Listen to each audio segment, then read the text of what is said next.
She's like, where's the machine? And This I was thing, like, dude. right here, bro. I was like, I am the machine. Go full Burt Kreischer on him. You're like, I am the machine. But no, it was wild. I completely forgot about that. It was probably 12 years ago. Yeah.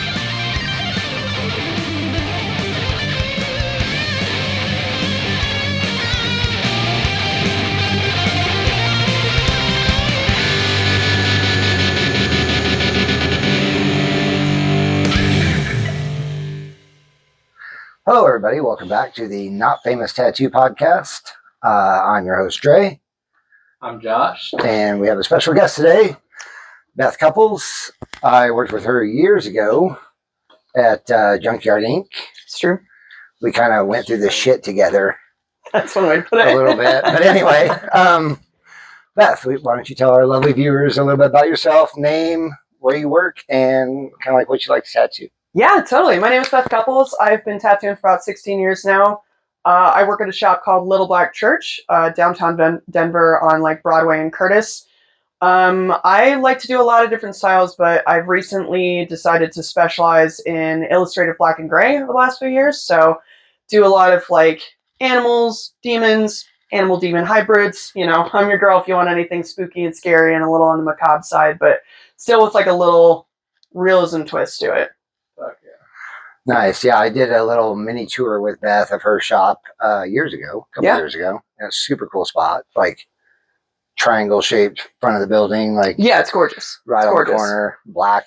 Is it a church? It used to be a church? No, it looks like it. It gives off that vibe for sure. It was actually built by the Freemasons, Okay. like 105, 110 years ago. So it's got like all the original brick, all the original tile. You know, like the masonry in there is crazy. We've got a big, like a vault door that we keep like our printer and thermfax and shit in. So that's really cool. Big creepy basement, a lot of sealed up tunnels. So yeah, it's a great spot. If you guys ever want to come check it out, tour the spot, it's gorgeous. Lots of natural light.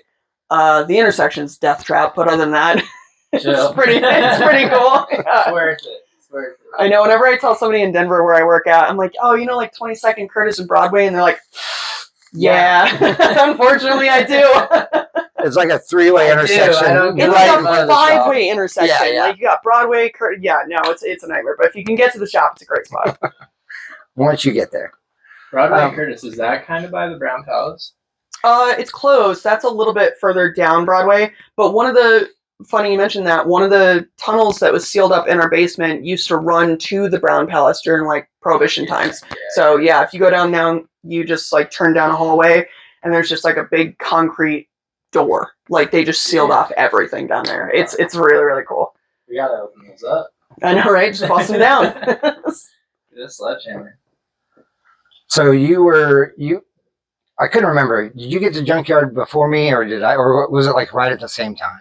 I think it was slightly before you. But I don't really remember a lot of times before you were there. You know, I mean, granted, I was what, 20? Yeah. Yeah, I was probably, I think 19 to 21 or 22. I worked there. And you apprenticed in the Springs? Yeah, I did my apprenticeship in the Springs, and then got out of there as fast as humanly possible. So that was fun. How old were you when you started? I was 18 turning 19, so this was in 2009. Cool. Yep. All right. Nice. Right on.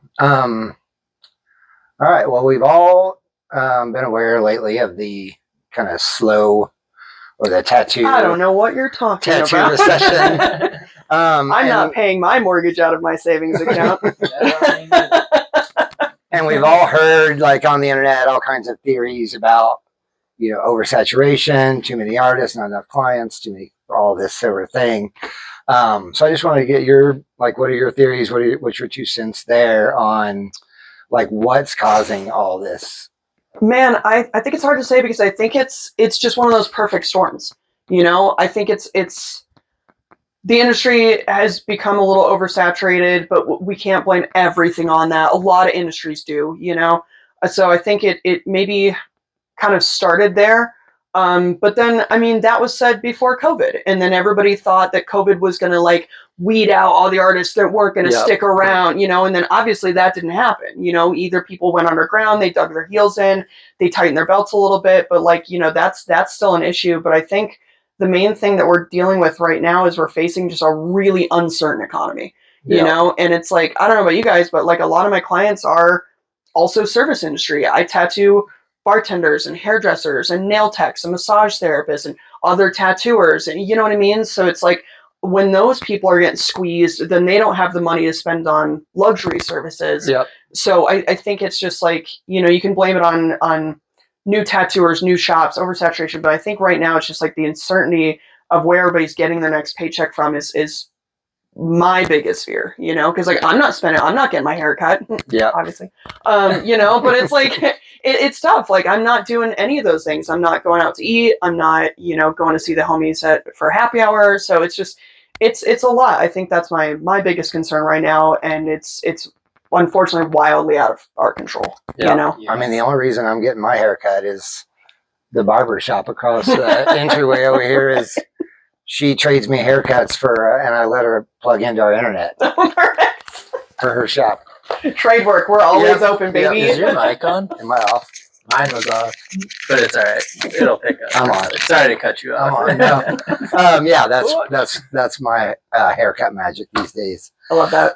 Yeah, I've definitely cut out like shoes, hats, all that shit. I should have Oh. had so. Dude, I remember before, like, for those of you that don't You're know, good. like, I enjoy riding BMX. And, I mean, I was just buying bikes there, like, back in the heyday when money was rolling in, you know, it's like, oh, man, I think I'm going to buy that bike Yeah. today or whatever, Yeah. or tattoo machines, or just living like, I've always joked, and with tattooing, it's like, one minute we all act like we're Jay-Z, and the next minute we're all, like, barely, like, It's feast or two famine. no-call It shows. It's feast or famine, dude. And It is. I think to speak to that a little bit, I mean, it's really tough because I don't know personally a lot of tattooers that came from financial security Right. or any sort of generational wealth, you know? So a lot of us didn't learn money management from a young age. Like, I don't know about you guys, but like, I just thought I was going to be a poor kid forever, Mhm. you know? So then you get a little money and you're like, man, I'm going to buy All that this new shit. car. I'm going to, you know, get a new dog. I'm going to, you know, upgrade something in my house. I'm going to buy that new machine. I'm going to, you know, and then like, you learn very quickly that like that shit can just disappear, Yeah. you know, and we don't have the security of a 401k, retirement, health insurance, you know, any of that. So like, you know, even partners I've had in the past are like, oh, like, you know, I'm not getting that big raise at work. I'm like, dog, you can go to the dentist. Don't talk to me about a raise at work, you know? I'm like, my appointment doesn't show up tomorrow. That's $800 I'm not making, Yeah. you know? Yeah. No So- real shit. Yeah. It's just it's always been feast or famine, and I think a lot of tattooers, you know, don't save up for those slow times or those COVID moments or even a bad winter, you know, can put some of us in the ground, Yeah. you know. So it's Yeah. it's tough out here right now. Yeah, No, it's for real. it's rough for sure. I hate it. Yeah, It's not great. it's brutal. I mean, you get used not to a lifestyle, right? Where you're That's like, what it is. I can buy whatever I want. I can go out whenever I want. Yeah. And I can, you know, like basically do whatever I want. And then next thing you know, you're like, damn, I can't do shit. Well, and for me, it was a lot of like, because I grew up a poor kid that like, I've always lived well within my means, but for me, like having extra money meant like treating people. It meant like taking my friends out, buying the shop dinner, taking care of my siblings when they needed help. And like, I feel like a big part of that, of my identity as like a provider has been stripped away, Yeah. you know, which really sucks because I wasn't out there like buying new rims for the whip or anything, but I was definitely just like, oh, I'll buy this concert ticket because you can't go, or, Right. you know, I'll pay for your flight so you can come see me, you know, and now it's just like, now somebody's like, do you want me to buy you a beer? And I'm like, would you please? You know, like, it's Thank you, terrible. bro. It's terrible. Yeah. Like, you get used to being able to, like, take care of the things that you care about. And it's just, well, it's gone. It's gone. Yeah, I was definitely the breadwinner in some past relationships, and then that's not the case anymore. Amen to that. All right, yeah. Hopefully this. So come get tattooed, everyone. We're all doing Yeah, deals. right? Yeah, no shit. We're all doing deals. Now is the time. Now is the time. You want to get in tomorrow? I got time. Yeah, right. No. Goodbye, 9-month wait list. I No shit. feel like I'm doing a QVC commercial. Honestly, exactly. So, if you're interested, 2 If for you put 1. down one deposit now, you get 3 tattoo I'll artists. throw in a toaster. It's my own toaster. It doesn't work. Can't afford a new one right now. But it can be hard to fix. Oh, It's a toaster. For oh crying my out loud. god. We were thinking like not like a game, but kind of yes or no on things. Yeah. And so first would be formal apprenticeship versus self-taught artists these days. Oh, okay. Like, what did I go through? Or what do I recommend for the people? What do you think about what people are doing? Yeah, it doesn't What- have to be yes or no. It's And like your 2 cents on Oh, this. Is this going to be the rest of the show? yeah. No, it's cool. God, formal apprenticeship or self-taught? I mean, name one thing you can self-fucking teach yourself. Let's start there. Let's pretend YouTube and Instagram doesn't exist. Or TikTok, for those of you under the age of 65, or however old I am now. No, it's like you can't do anything. You can't learn anything without some help, right? And because I came up 16 years ago, I mean, none of that existed. No. It was the first page of Google and whatever was in your mentor's fucking library, and that's what you had to learn. And I'm not trying to be curmudgeon-y or gatekeepy or Gatekeep that weird shit. about it, Do it. but seriously, it's like, Please, gatekeep. oh my god, like I just don't understand how this is one of the last old school, old world traits, right? You got like us, you got like locksmiths still do a formal apprenticeship, you know? Like things that you have to tactilely do with your hands that involve the safety of other people, like should be gatekept to some degree. Like For I sure. wholeheartedly agree that. You know, and people are like, I got this done in my sister's basement, and you're just like, dog, would you let somebody take your tooth out Yeah. in a basement? Like it's the same amount. It's like it's blood. It's bloodborne pathogen. It's universal precautions. It's just like the know-how of what the fuck you're doing. Like Yeah. it's insane to think that this is something that you can do. And self-taught is a crazy term. It's not self-taught. You didn't teach yourself shit. I'm sorry. No, Like not you real. looked it up on the internet. You think you have a grasp on it, and then you started to go fuck people up for free. Nothing. Self is not part of that. So you're stealing information, or you're paying a very small amount for it. Yeah. And you think that you have all the rights in the world to come kick down the door on industry and think that it's, you know, you're owed something. Like I don't fuck with it. I'm formal apprenticeship all the way, and like it's not fun. It's not easy. It was probably some of the worst years of my life personally, but yeah, like pay your dues. You know, like.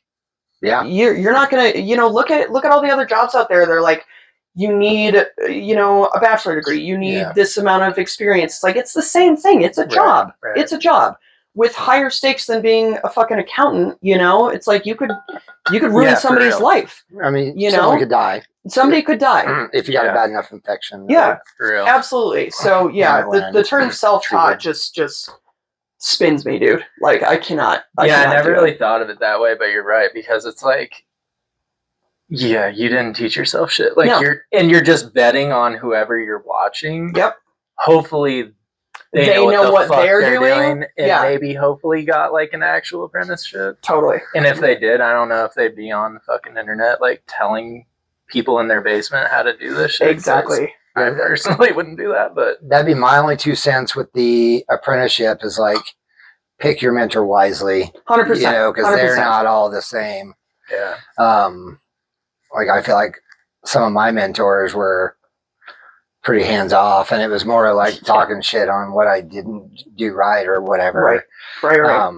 But at the end of the day, I still learned what I needed to learn. Well, and that's exactly it. That's not a free pass for your mentor, would-be mentor, to treat you poorly. Right. I would not wish my apprenticeship on anybody who's looking to get in the industry. I was Not- gonna ask, not how at was your apprenticeship? It was trash. I was you- an 18-year-old girl in 2009. How did you think it went? It was fucking terrible. You I know, remember you- I it was remember not great. I remember you telling me about them sending you for food.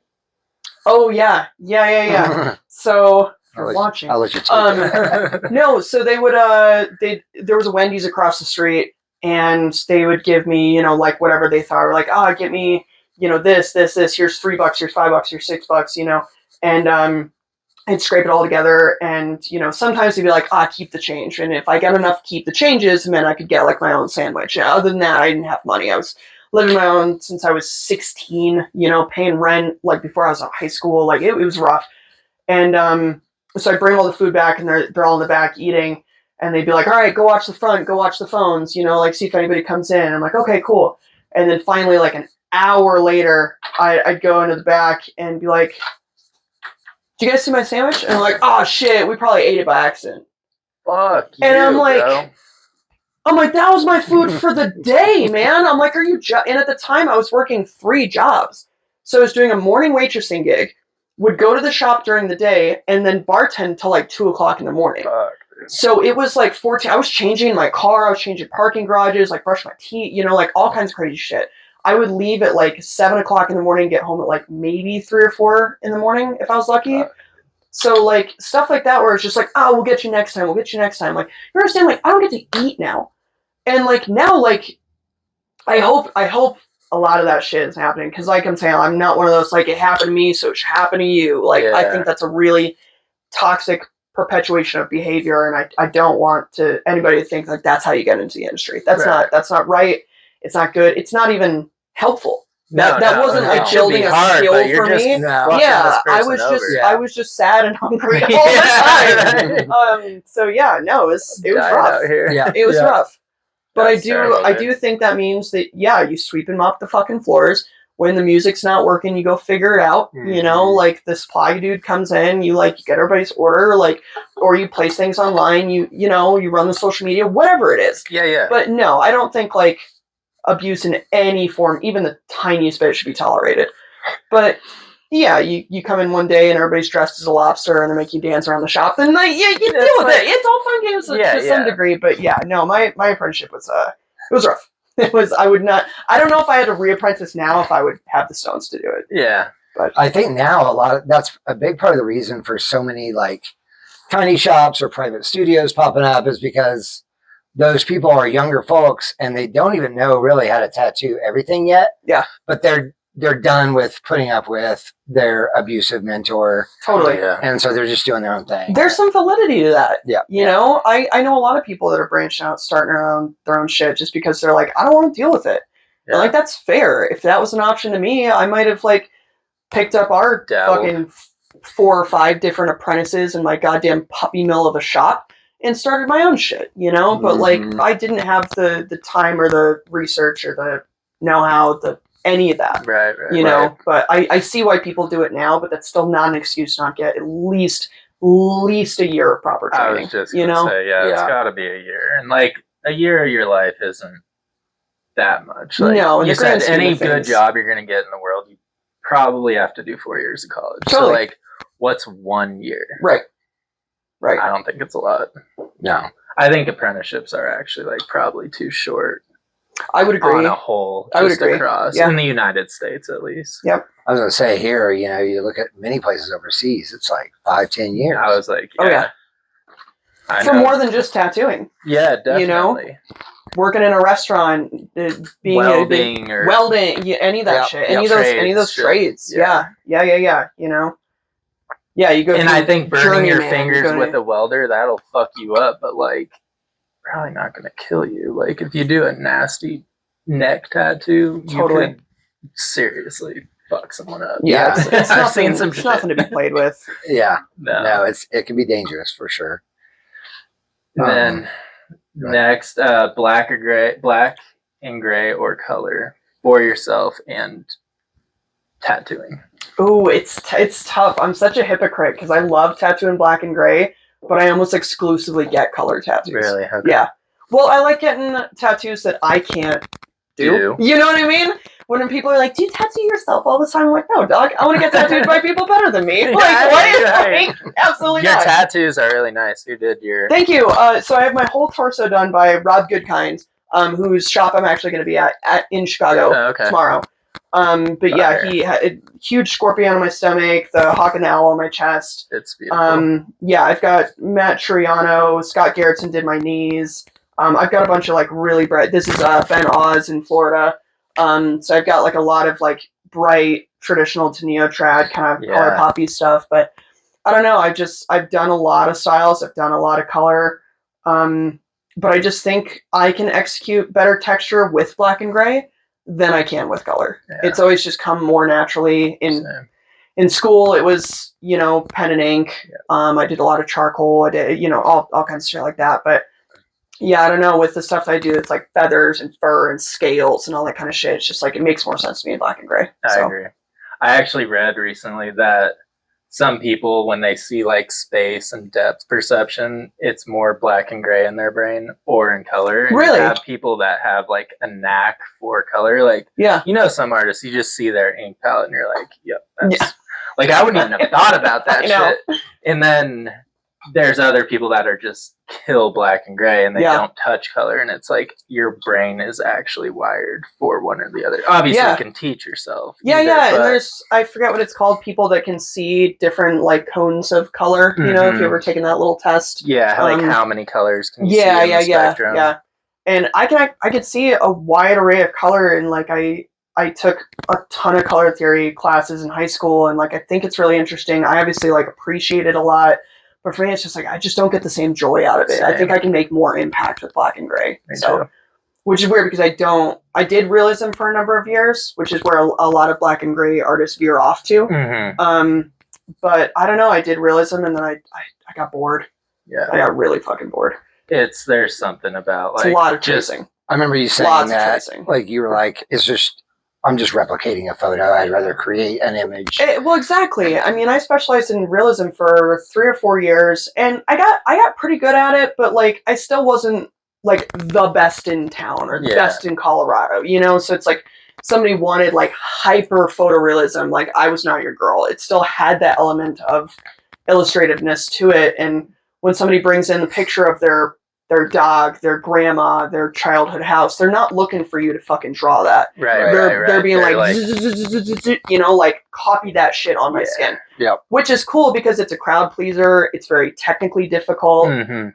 There's not a lot of like prep work to it other than like, doing your value study and tracing. Yeah. But you're not drawn 8 or 9 hours every fucking night. No. So I was just like, this is money. I was like, I'm going to sit here and do everybody's dog portrait. I'm just doing collages. Playing around. Procreate is my fucking babe. Yeah. But yeah, it's just like, I was actually probably before I had an iPad, I was doing realism. But yeah, I was just like, I don't think I've drawn anything in 18 months.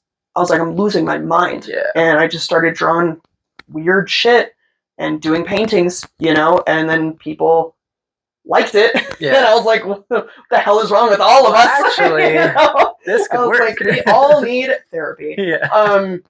But yeah, I just started drawing weird shit and people liked it, so I just kind of honed in my style, and that's what I do now. When you and I first started working together, it was a time in the industry where people drew like from scratch, right? On a tablet. We all had red pencils, giant. I was a blue pencil girly. Okay. I had both. I had both kinds of pencils. I had country and western. I had all right. I had to sketch in with the red. I was like, best block. Obviously, not afraid of coming in on the paper. No, I just start with ink. But now I think that's changed widely. I think there's a lot of people that will actually use like Procreate, trace other tattoo designs, trace drawings. And then we have the whole stamps thing where you can actually buy your tattoo designs. Yeah, that's another yes or no. What do you think about the part where I get sued by Ross Abbott? Man, I don't know. I don't know about the whole stamps thing because it's weirdly like it's a full circle. Right? That's what I think. So it's like we're going back to Flash. That's all it is. Yep. It's like we started with shit on the wall and people would come in and be like, I want B5, and you're like, bingo, sit down, it's fucking $30, and that was fine for the time. And then it was like the birth of the custom shop and everybody's like, I want this plus this plus this, and street shops are scrambling to keep up with that. And then it was like that's what the shop we worked at, billed itself as a custom shop. It was like there was no flash on the walls. There was original artwork on the walls. And now I think people are kind of circling back, as they do in media, in music, in fashion. It always comes full circle, and then it's reinvented, and then it comes back. So it's not an original being. But now that you have like stamps and brushes that you can buy, like a snake brush, you can just buy a brush and it makes a snake. Crazy. I'll show you my iPad right now. I got the HB pencil, I got the Tech pen. That's what we're working with. Like, yeah. So I do have a pearl brush because I like the little circles. That sounds really when nice. I'm doing a border for like a trapeze. Or something. I do that dumbass thing where I make the one circle and then I duplicate it and then I make the two circles and I duplicate that and then it's the fourth circle and then it just makes it. Playing Snake over here. Oh my, no, absolutely, absolutely. So yeah, I think the stamps. My biggest gripe there is not that people want Flash. I think Flash is cool. I think it has its place. I draw Flash all the time. I sell it, as one-offs or as part of Flash event. I think Flash is awesome. Mm-hmm. What I don't agree with is a lot of people are buying those stamps or those things in perpetuity. The artists that originally made those are not really getting paid like Cherry Creek, right? Like you had to go buy that Flash, and then that artist made $60 every time you bought that Flash sheet. Yeah. And if you were caught like copying that or sharing it or taking a picture or whatever, you got your fucking thumbs broken. Right. So now it's just like I could build like a stamp set, sell it to somebody for say $500. I'm making up numbers here, but that means like then it doesn't belong to me ever again. Right. And that means somebody else is using my Flash, which I don't really fuck with to begin with. Yeah. And then I never see a dime after that. Yeah, and they're airdropping it to every artist in their shop. You screenshot it, you throw it on Pinterest, it's gone. Yeah, it just lives out there now. You know, it's like there's just the second you throw it on Facebook or Insta to promote it, how many artists are screenshotting that and then and like let's be real, who doesn't know how to get rid of a watermark these days? Right. You know what I mean? Like I see things watermarked, like 2 moves, and I want to just like message her and be like, baby girl. I'm like, you got to do something, it doesn't. Take it at an angle. Yeah, that's your best shot. Right over here. You're like, Teresa now, bitch. yeah, like, have fun playing with that whole thing. Get your ass feet on that person. Seriously. So yeah, I'm a little divided on that. I love Flash. I hate the idea of selling, like, stamps or brushes like that. I wanted to add, like, for one, because I think, like you said, back in the past, like, Flash was recreated and passed around, but, like, it was made by tattoo artists. Sure. This shit, I feel like people are coming in as, like, graphic designers or even just people looking to get paid who have an iPad, and they're making this. And it's, like, soulless Flash, in my opinion. Let's fucking hope it's at least a graphic designer and not a robot. But then also, that too, because, like, AI's coming for our asses quick. Fast. And like, I always tell people, like, when they come in with the design, I'm like, if you want it this size, we gotta, like, dumb it down. You can't have this many lines or whatever. And only a tattoo artist knows how a tattoo is gonna age. And so now we got, like, 18-year-old graphic designers making this shit. They have, like, 1 million lines in a piece this big, and it's like, and then you have dumbass kids that are self-taught doing this shit. 100%. It's just, like, perpetuating just fucked up tats. Yeah, in my opinion. Real quick, just to touch back with the AI comment. Yeah, like I've watched other podcasts and I've heard other tattoo artists that are like very much on the opinion of if you're not using AI for your tattoo designs, you're going to fall behind. You're going to be left in the dust. Yeah. What's your 2 cents on that? I disagree. I'll just go ahead and throw that out there. But so, I mean, it's tough because I haven't delved quite enough into like the technical and logistics side of this, but I have been made aware that AI, just using AI to do your dumb new AI generated like profile picture of like, it's me with a Halloween pumpkin, Right. AI uses hundreds of thousands of gallons of fresh water for like the cooling systems in like these giant warehouses. And it's not just it's like it's our drinking water. Yeah. So like this is not sustainable. So every time you use Chat GPT to make your ass a fucking grocery list, like some computer is going ping, ping, ping, ping, ping, and using electricity and water and all of these resources that are just like so are really not going to be prevalent, or accessible to a lot of people, especially with like the socioeconomic climate. And I could go off on that forever, but one, I don't love that side of it. It's not sustainable. Two, like, you want to talk about the most soulless shit ever. Like, a robot is stealing. It's not other making people's shit. Again, if you want to tie it back to that self-taught thing, this computer didn't teach itself fucking anything. It stole from shit we fed it from other artists that did not consent to that. Yeah. So and like it's the definition of soulless art, you know? Yeah. And it's like man, I don't like drawing hands, but at least I'm doing a little better than AI. Yeah. You know, you see right? It's like it's got 99 fingers and like the eyes a little whack. And somebody brings it in because it's got like a pretty little like halo of color behind it. And same thing, they're like, I want it this big. And you're like, cool, I gotta redraw this whole thing. It's not gonna ever look like that. Like, if you're using it to make your profile picture to like, get rid of every little blemish on your face and every little like wiry hair that you have, like, what do you think your tattoo is gonna look like? Do you want it to look that unrealistically polished? Yeah. Like, tattooing is not, as much as we want to fight the fact, it's not an exact science. No. You're gonna have a little whip that goes too far out, or a little tiny blur, or some color that didn't pack perfect. It's like, that's what makes a tattoo. Yeah. You know? So like, don't this bring me canvas, yeah, exactly. And it's like, I don't know, the AI thing, I haven't used AI for anything. I've seen TikToks of, you know, like Chat GPT being like, oh, like this is a conversation I have, or this is a profile picture. I have not used it for anything at all.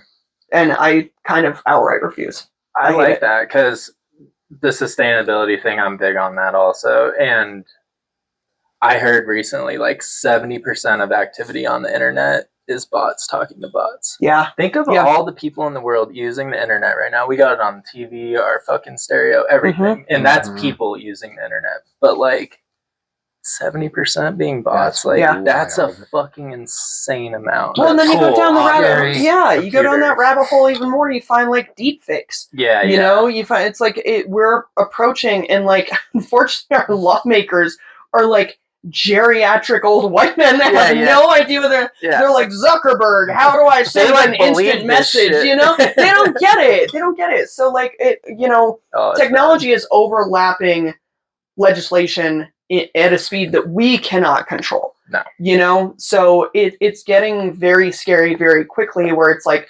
copyright not going to be a thing. No. You know, video it's just, you know, you're going to watch our president or president of another country saying some shit that never happened. Right. And maybe a more underdeveloped country, or even developed countries, we don't have the tools to figure out what's real and what's fake. And then the larger question, if you kind of like extrapolate out from that, it's like, does it matter? Right. You know? And are people going to care in a year or 5 years if their tattoo was drawn by a person or if it was made by a robot? And I think that's the scarier question, whether or not like, do you use it? Do you not use it? It's like, no, does the consumer care? I think that's like the bigger, more important, heavier question for that. Yeah. Especially when people are so good now, and the ink and the needles are so precise and last so long, that like, I heard someone saying, it's weird when you see an artist that can do hyperrealism perfectly and they use an AI reference, and then it looks like the tattoo is AI. So when they take a picture and post it online, people are like, is the tattoo?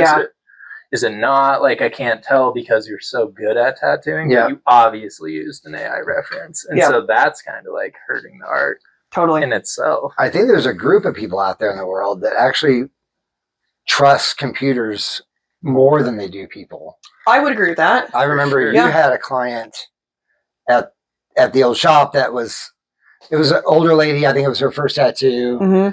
And once she found out that it was your hand was going to be doing it. Oh my God, I forgot about that. She was like, there's no machine? I forgot about that. That's a wild story. What if you sneeze? A wild story.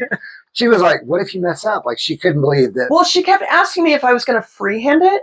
And like after I had the stencil on, so I was wildly confused, and I was like, no, I was like, freehand means like with Sharpies. I'm going to draw with Sharpies, or I'm going to use a really light reference, and we're going to freehand the rest, or, you know, whatever. Right. And she's like, no, are you going to freehand? She's like, where's the machine? And I was like, dude. right here, bro. I was like, I am the machine. Go full Burt Kreischer on him. You're like, I am the machine. But no, it was wild. I completely forgotten about that. It was probably like 12 years ago. Yeah. It was a long time ago. Damn. But yeah, I think in her head she had an idea of like it was like stick your arm in an engraver or some sort of machine, you know? Well, that has which was crazy, especially back then. I'm like, she about fainted. She about fainted when I told her. I thought she was going to walk away. I thought she was going to bounce on your. Actually, I'm out. Wipe this stencil off. But that machine's actually been invented recently. Yeah, it was on Shark Tank or whatever. Yeah, wild. I think I saw a clip of that, and they were like, "Eh." They should. I mean, I can see it actually being something like on the strip in Vegas. Oh, for sure. Dumbasses going and getting their little like IV or dollar sign stick in your hand. I'm not saying I fucking approve. No, fuck that shit. I don't think we should be going. Honestly, down there, the only thing that keeps me saying there is they would still have to have a physical, certified, qualified human being to run that machine. Definitely. Because no company, the insurance would be insane. Wild. What if that thing just like went haywire? And or what if it just doesn't work at all and it takes your money? Right. Or, who is taking the money? Who's filling out a consent form? What does the consent form look like? It's one of those things where it's just like, people ask me about that all the time. You have to sterilize and clean the fucking thing every time. Oh my God, how much can you imagine? Is built up in that shit. And there you got grease because the parts are moving. Like, totally. Yeah, I didn't looking at you, Claire. I back to my statement. Yeah, fuck that. I just thought about that and I was like, wow, that's like, why would you ever get tattooed? The maintenance cost and how much it would take to hire someone to like be a tech, not worth it. No. I don't know. Just let some guy or girl use their hand and do it. You'd be better off with like those disposable machines at a cost basis. Chuck it away. Thanks. All right. Got the next one? No. Beer and wine or hard liquor? We're going to get off the art for a second. Oh, for me? Yeah, for you. I don't really drink a lot. Not a lot. I am, because I have a rather sedentary job. I've been trying to get back into shape. Gotcha. So I limit myself to like a beer or a glass of wine pretty much a day. If I go out, maybe 2 glasses of wine, but no hard liquor for me. It's just like, taking my job as seriously as I do, it doesn't really lend myself to like going out or partying or doing anything like that. And it's just like those empty calories, the brain fog, the lack of motivation when you are drinking. Like, I don't mind having a beer at the end of the night or going out for a couple glasses of wine at dinner, but no, it's just like it's kind of something that I've left to like my earlier years. At what point did you shift for people that still drink and their tattoos aren't as good as they'd like them to be? I mean, it's tough to say. I don't think it was like a big shift. I think it's been a lot of really small, gradual shifts. Yeah. And I don't smoke weed either, so it's kind of one of those things where it's just like, and no shade to people that do it, just doesn't agree with like my mental. It makes me anxious and paranoid, and like it's just never been my drug. I don't know. Can I say this? I take like say whatever you want. Okay, I take shrooms like once a fiscal quarter, just to keep myself normal. It's just like I need to go to a punk show and get my nose broken. I need to take a couple grams of shrooms every 3 or 4 months, and I need a glass of wine at the end of a hard day. Those are all my vices. That's it. But no, it's just like I've been around. So the shop that I work in now, most of the artists are either some form of straight edge, or sober, or in recovery of some sort.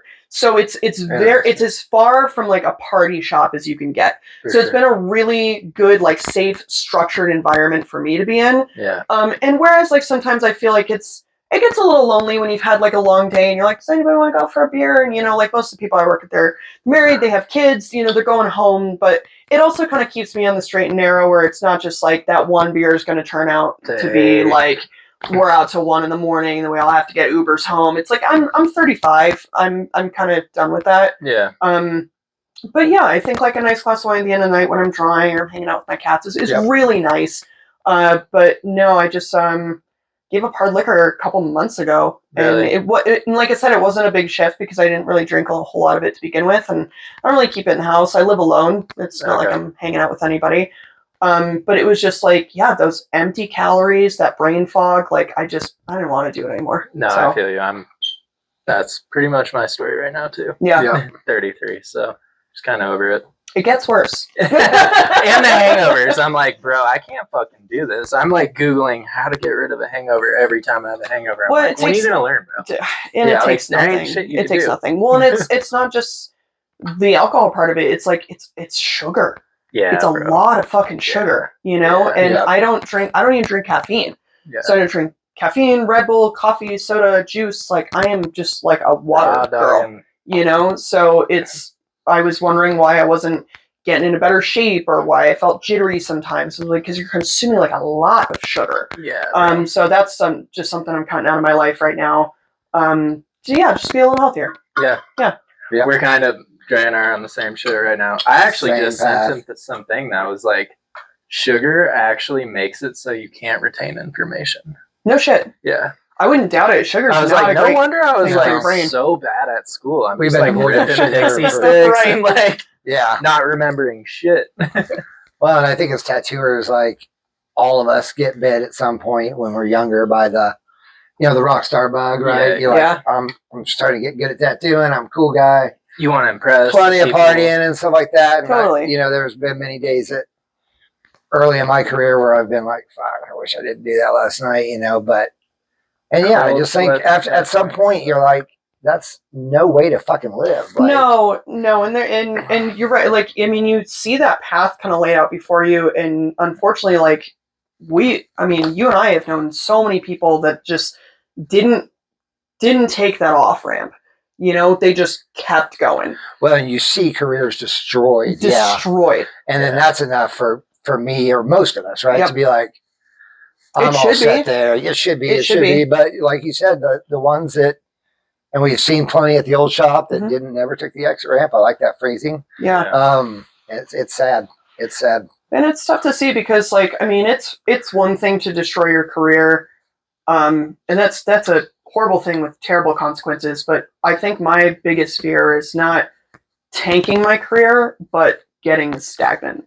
I am so terrified of just not getting better. Same. And it's like if I'm deciding to go out at night instead of staying home at draw, what does that mean for the next day? I haven't developed that skill. I haven't, you know what I mean? And it's like you can say that about anything. You're gonna lay at home and watch an extra episode of reality TV instead of, going on a podcast or reading a book or studying something. And like I fall in that trap sometimes too, like you get tired, you get worn out. You want your creature comforts. You want a pint of ice cream and some fucking Love Island, and like it happens, Or you're mindlessly scrolling. But yeah, I just like my biggest fear in my career has always been just like not getting better, not progressing. Yeah. And I think that it goes back to substances. Any little thing you can cut out is gonna make you that much better. I agree. 100%. Preach that shit.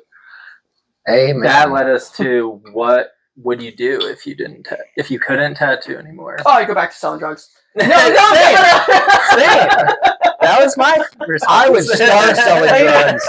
We would teach you. For sure. We got you, bro. Can I get a drug lord apprenticeship? That's also an old world trade. Right? You want to loop that back in. I mean, it's like so $1 weighs a gram. Oh my God. How you're gonna tattooing, drug lord, and prostitution. Those are the big three, right? The old world shit. No, God. Don't do drugs. Don't do drugs, sell them. Or sell them, or buy them. Right. I'm selling them. Right. No.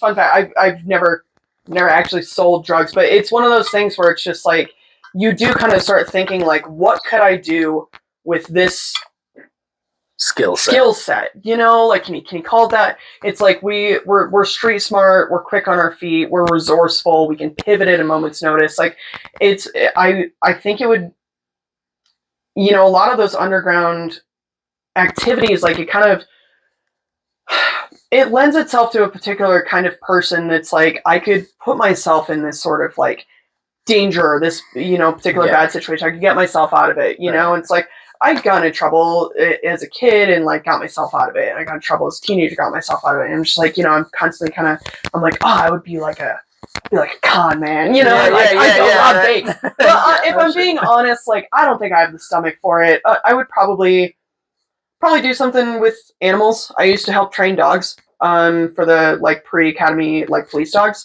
I had 2 German Shepherds for a long time. They were both protection trained. I loved working with animals. I would like to maybe pivot and do something like that. It would still be something kind of like, I don't know if you could call it like really the service industry, but working with people. Totally. I love working with people. Yeah. So yeah, I mean, I've unfortunately had to think about that over the last 5 years, like what I would do between COVID and now we're in another recession. Government fucking shutdown. It's one thing after another where like now I'm thinking, I mean, my knee-jerk reaction if I had to go back to work tomorrow, I would go back to the service industry. I would go back to bartending. I did it for years. I think I was pretty good at it. I have a lot of connections in that industry. But no, I don't think I could do something anymore that like my heart's not in. Yeah. They would have to be something like that. It would have to be like working with animals, working, people, connections, that kind of thing. But yeah, or sell some drugs. Sell some drugs. That's what got me into tattooing. So they do go hand in hand. God. Like, here's your bag. You want a tattoo? Well, you're here. You probably do. Well, we're all making bad decisions. Drugs in general are the gateway to tattooing. Honestly, yeah. Is tattooing a gateway drug, or is it the other way around? I don't fucking know. Drugs Tune in next week. I think we should ask every guest moving forward if you've ever wanted to be a drug lord. Have you ever seen Blow? And which came first? Drug lord dreams or tattoo dreams? We all know how Scarface ends, so it's not a good idea. I went Narcos immediately, which I don't think that's good. Yeah. I like that. Pablo. All right. And I forgot. Well, we were going to do basically street shop or private studio. Oh, yeah. Ooh. Or a combination of both. Or, like a by appointment only, but on the street, still vibey. Well, I guess that's my shop. I mean, I'm in like a mostly appointment only shop now. We can accommodate walk-ins when somebody's around, they have time, but I wouldn't consider us like a street shop. So it's a really good mix of like most of us have custom appointments booked out, and then if somebody's staying late or comes in early and we get a walk in. It's a pretty decent foot traffic sort of area. Yeah. But yeah, I mean, like I love a fucking walk-in. Yeah. I love taking walk-ins, man. Like you just those little turn and burns, like you're making somebody's day. They're so excited. They didn't think you were going to be able to fit them in. You draw that shit in 6 minutes because you're a fucking swamp panther. You know what you're doing. Got this infinity symbol. I got 8 of them. Boom, print it out. Let's go. $100 a pop. You walk out of there, you're buying everybody lunch. It's awesome. Dude, I think walk-ins are awesome for that. Like just the creativity of being like, what do you want? And bang it out, and you're done. Good. Like, and you're done. Yeah. I like that. I value those. I think walk-ins. And I feel like I almost like kind of undercut myself on walk-ins a little bit. Because I'm still at $200 an hour, just like industry standard for custom tattoos. But like, you want to come in, you want like a little triangle with a dot on your wrist, like $100, sit down. Like, I don't care, Yeah. And it's just like, you're just making somebody's day. They're telling you about how they just got to Denver. They're here to go to Red Rocks. They didn't think they were going to have time for a tattoo, but you guys were open. And it's like, it's all these little like micro interactions that I'm just like, nom, nom, nom, nom. Like I'm an extrovert. I love that shit. I think it's cool because it's just a little bit of extra little seconds for your money at the end of the day. Totally. You just rounded my day out nicely, and it's awesome. And do it well. Yep. They're gonna take your number. Oh yeah. Probably get another one. Exactly. Yeah, I think most once they see what walk-ins you can do are addition. They're like, oh, you don't just do triangles, infinity signs. Like, they're trying to find fucking sleep. I don't know if this is like a little egotistical of me, but it's always funny when somebody gets one of those little like triangle on my wrist walk-ins, and they're like, "Oh, let me follow you on Instagram," and like, forever back in Denver. I'm like, "Yeah, sure, man." And I slide my Instagram, and they go, "Oh," and I'm like, "Yeah, it's pretty cool, right?" But like in the same way, it's like it's cool to kind of stun on somebody and be like, "Yeah, this is like, you ever want a bigger piece, whatever." But also, it's the same time, it's really humbling because it's like, Yeah, but I had time on a Saturday. Yeah, I'm not hot shit. You know, like I'm not above a small tattoo. I'm not above a medium-sized tattoo. Like I just would rather be tattooing than not pretty much any hour of the day. Yeah, me too. So I think it is that kind of like little interaction of energy where it's just like they're impressed by your work, but you can also like be humble enough to take on like a little tattoo. Like, I don't know. I love a walk-in, you know? And I've worked in both. I've worked in appointment-only shops, those custom shops we were talking about, bona fide street shops, you know, where we're open till 10 o'clock at night on Colfax. Like, I've done it all. So, like, I like a good mix. So I like guest spots, too. Yeah. It's always a mixed bag. I was going to say, do you prefer guest spots or conventions? Dog, a guest spot every day of my life. Are you kidding me? Have you worked a convention? No. They're terrible. See, I stay away. Oh, it's so bad. It's like, hey, bring all your own shit. We're going to have none of that shit. Everything's going to break. And then every 5 seconds, it's like, on the fucking intercom. And you're just like, and it's either like 98 degrees and sweaty, or everybody's tattooing in a coat. There's no in between. Convention center is probably between 60 to 90 minutes away from wherever you're staying, because all the hotel rooms sold out. Like, and maybe just like, I'm not famous, in case you guys didn't know. Like, I don't get the free hotel room. Right. So I'm like bunking in an Airbnb with 18 other like dickhead tattooers that weren't cool enough to be invited to this convention. Sleeping with one eye open. Dude, it's terrible. It's awful. I hate a convention, and I always forget some shit. Like, where's my? So like, I'm leaving for a guest spot tomorrow. I'm gonna be gone for 5 days, I think. And this is what I'm bringing. Okay, and that's my setup. That's it. That's all of it. Like, that's all of it. That's my foot pedal. That's my fucking power supply. That's all my cables. Shout out Black and Gray artists. Yeah, I was like, it's nice to just roll with the black, right? But yeah, and if I forget something, somebody's gonna be like, "Oh yeah, dude, you can borrow a clipcord." Like, no problem. You're at a convention. It's like, "Fuck you, the thermofax doesn't work." You know, like, awesome. No. What's the brown pigment for? Oh, I just have red and I have black, and then I have stencil stuff. Oh, okay. Yep. I thought it was brown. Yeah, black, gray, and red gang, baby. Oh, I got you. Yep. I like that. Yeah, I mean, I've done some conventions, man. They're fine. It's cool to see all your homies. That's it. Yeah, that's it seems the more coolest like a part. Gathering of just homies from across the world. Yeah, if you ever want to see some of like money-making your famous favorite tattoo artists that you've looked up to for like 10 years, take a walk up. That's the space to do it. You want to talk about a humbling experience? Go watch some really incredible tattooers sit on their fucking thumbs for 3 days. Like, it's bad. It's not great. Yeah, I don't like wild. That. That's okay. So, follow-up question there. Do you think franchise shops are the cancer of the tattoo world? Or a loaded question. Do you think they're the cancer of the world? Little sour cream on that baked potato. Load it up, bacon too. Oh my god. I don't know, man. That's just such a wild concept to me. You know, like what do you even mean a franchise? Like, what is it, a KFC? Like, I don't get it. Like, I think that if you're a shop owner and you're looking to franchise out, and I'm not a shop owner, and I don't think I ever want to be, but if you're looking to franchise out, maybe you should like look inward and see what you can be doing to better the shop you already have. I like that. Or maybe to hand down the legacy of your flagship shop to somebody that would like to start their own thing and help them get off the ground. This isn't about you or your shop name or how many fucking BMWs you can buy, you know, keep it sacred, dude. Yeah. We don't need to be franchising shit. That's insane. That makes no sense to me. Yeah. Because I was going to say, like, half the time now, it's not even a tattoo artist. No. It's just someone with money that knows this is a $1 billion industry and is like, I got funds. Totally. I'll fucking put 5 shops over here. Exactly. And just pay these people well. Yep. Soulless. And show me one shop like that isn't a percentage shop. Right. Oh yeah. They're with like a great artist. Percentage shops. Yeah, because they're trying to make money. And they're trying to make money. Yep. Yeah. And with the booth rent model, that's not designed to make money. That's designed to keep your business open. My shops run more like a co-op. Like the owner or the shop manager, like we are paying rent to keep the doors open.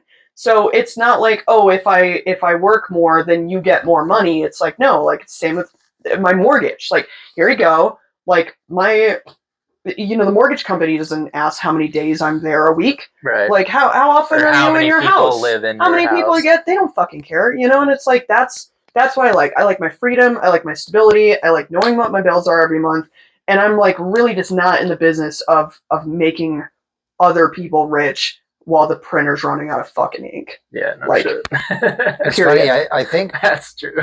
No, I think most of us like want to start like when you first start tattooing, you want the non-committal piece of being in a commission shop. Sure.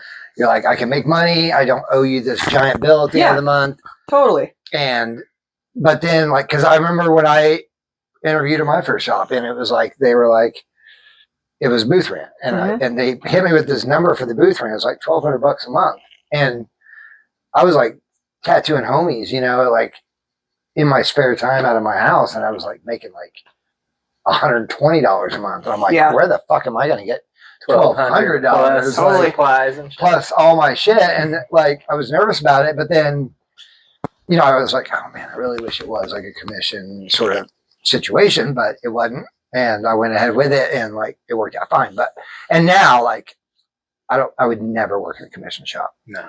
Yeah. I would offer it if I had 3 artists that have been there for years, I knew I was getting that much money a month, and I had 2 extra booths and like 2 artists that had potential, I'd be like, we could run a commission base just to get you on your feet and get there's plenty of shops around town that do that. Yeah. They're like, hey, the top floor is all commission, bottom floor is all booth rent, and like when you're ready to move, exactly. Yeah. So I think there's a place for it. I guess on places that take a percentage, but they're also like, hey, bring nothing. We will supply everything. Somebody's going to do the social media. We're going to promote the fuck out of you. Your fucking lamp breaks. You got a new one by tomorrow. Like there's space for it.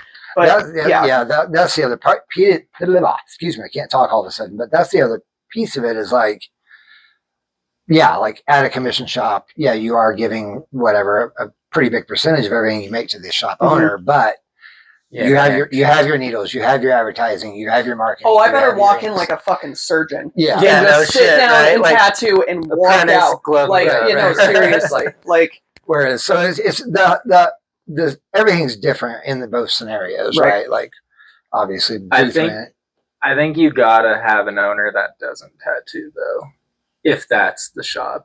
Because like I don't know. This is my 2 cents of like I care about my tattoos a lot and my clients. Like I don't know how much ink is in that printer right now, even though there's only 3 of us here and I use it all the time. Like I don't know if I have enough bandwidth to run a good shop and to make sure everyone's good. Sure. If I'm worried about 5 large tattoos. Okay, that and a makes personal sense. life and a wife then and whatever. I see that. Fucking hire a shop manager and tell him it splits 90-10. True that. And he runs all the shit that you don't want to do. Like there's ways to make it good. Because God, I every other day somebody's like, you ever want to own your own shop? I'm like, you're out of your fucking mind. I'm like, I don't want to do it. Like I don't. In this last month, our AC went out. For like 7 or 8 days. It was 82 degrees inside the shop. Our internet went out because somebody else in the building cut the cable to the internet by accident. Like what are you doing, bro? Like cut it. And then the fucking plumbing shit the bed. Oh wow. And we were out of running water for an entire day. Guess who didn't get a text about that? My ass. My poor boss is just like, and he dealt with all of it. He fucking killed it. He was. And he tattoos. He was in the, he does. Okay. Yeah, fish. He's been tattooing for it's got to be close to 30 years now. But he's also back in school. He's in college to become a fucking art teacher right now. Okay. And he's got he's got rad. 2 kids, one of which is I think around Fish, if you watch this, I know how old your kids are. I think he's got like a 9-year-old, like a 1-year-old, or maybe like close to 2-year-old. And he's still on top of that shit. Okay. And he, like, I went to go pack my stuff up today for like this guest spot, and he's in there tattooing. You know, like he's a different breed. Yeah, I was like, not a lot of people can do that shit. Like, it's insane. Breed. It's insane. They're out there though. ADHD is not always bad, I suppose. But yeah, no, I just have no desire. I don't want to manage a bunch of fucking artists. I don't want to know when the printer's not working. Like, I just want to walk in and make it work. And maybe that sounds spoiled of me, but like, as an unofficial shop mom, as many times as I've done that without any compensation, any respect, any backing up from my owner. Like, I don't want any of that shit. Yeah. You know, I don't want to be getting texts on my day off, be like, hey, where's the extra? No. Right. Like, no. I got into this not because I wanted to run a business, which I still do. Yeah. You know, paying my own taxes and doing inventory and shit like that. But I just want to make art. Yeah. I want to make art. I don't want to know when the printer's on ink. I remember when people used to ask me if I ever wanted to own my own shop, and I always said no. No, I don't. Sorry, Doug. I don't want to own my own He shop. knows about the printer ink. There's my second one now. So You're that's right. sweet. He comes in with the ink, and I'm like, "Oh, we're out." Right. I know. I do. I'm like, well, Speaker's not working. Yeah, I got that one. I probably I'm use the techie here. the paper printer more than anybody. Would you say? Do. Oh yeah. And Because this I dude, still make he stencils by fucking hand prints sometimes. full pictures out of that thing.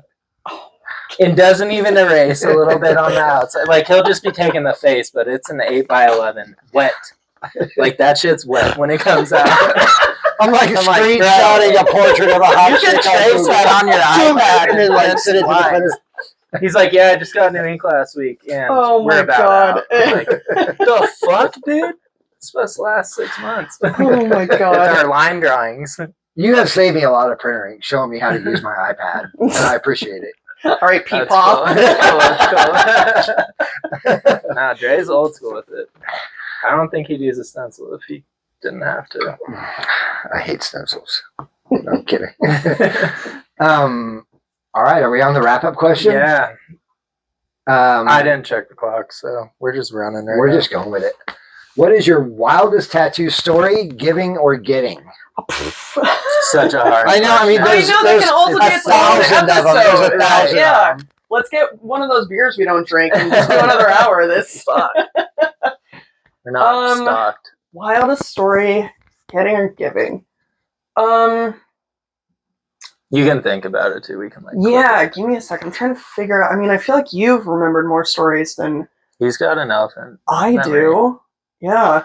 I remember shit. I was telling Josh about Dress Like Beth Day. I wonder if I saw this picture saved. Do you? I have one. Okay. Yep, it's on my phone. I'll show you after this. Well, we can even put it up. You guys should have done We it could today. throw it I up. would have lent you the demonias. So you could Yeah. have gotten the whole I don't know. the whole fit. I think I I've broke my heard about toe it. 2 I've days never ago. met I don't know if I can get it. That'd be kind of crazy. You're like, hi, nice to meet you. I'm just dressed like you.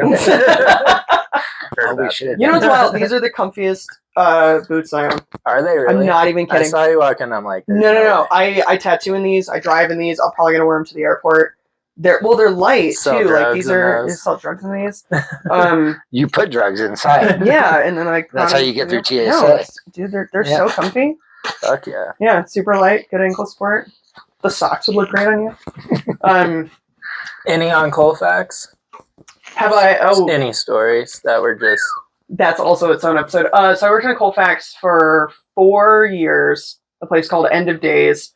Anybody that's done a stint there, you can just ask them. Ask them about like a Wednesday at 3 p.m. That's an episode. Like, it was wild. I guess this isn't really like a giving a tattoo story necessarily. It's just like a shop story. But I already given my notice. I was about ready to leave. And there's, if you guys are familiar with that stretch Colfax at all, there's like an Illegal Pete's and Pete's Kitchen. Those are like the two staples that you normally East know. Colfax? East Colfax, yeah. Yeah, East Yep. side. Yep. That's actually what I have tattooed right here. I saw your Colfax. I CLFX. still need that one. I Yeah. live like 2 blocks off Colfax. So we used to park at the Walgreens on the corner because like the street parking was just this spot non-existent, right? So we had to deal with people at Walgreens. They're like, "Yo, we'll be cool with you guys if we can park here, and you guys can come into the shop every once in a while." And somebody would do like a free Walgreens. Right. Yeah, it was a sweet deal. Mutual. I like it. So we used to park in the Walgreens, and then we would walk up the alleyway, and then come into the front of the shop, right?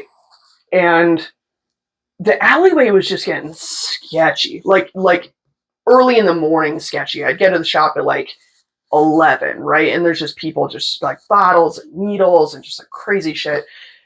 And it must have been sometime in the fall or winter, because I remember I was wearing like my Colfax hoodie, and I'm walking and there's just some guys that are in the alleyway, and they're like, "What's up, girl? What's up, girl? Where are you going? Where are you going?"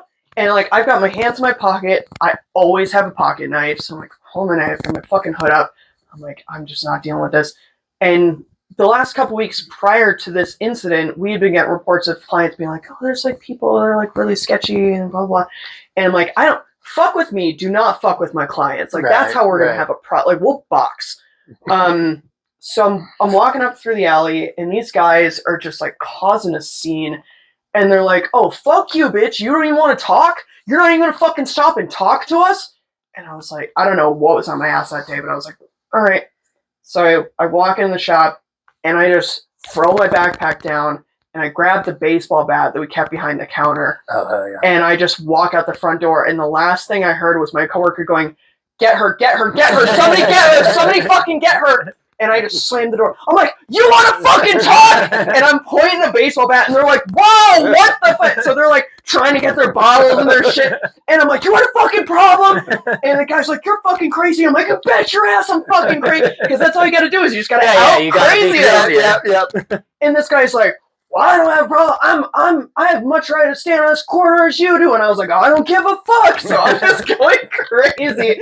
And this guy steps up, and he's like, "Think you're going to do with that baseball bat?" And I was like, "What do you think I'm going to do with a baseball bat?"